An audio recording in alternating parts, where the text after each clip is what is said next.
போயிருக்குதுங்க. ஒரு வார்த்தை சொல்லிட்டீங்க, அது உசுர வந்து உருக்குதுங்க.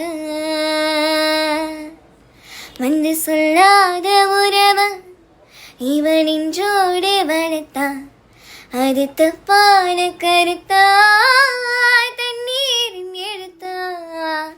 ராசாவே உன்னை நம்பி இந்த ரோசா போயிருக்குதுங்க.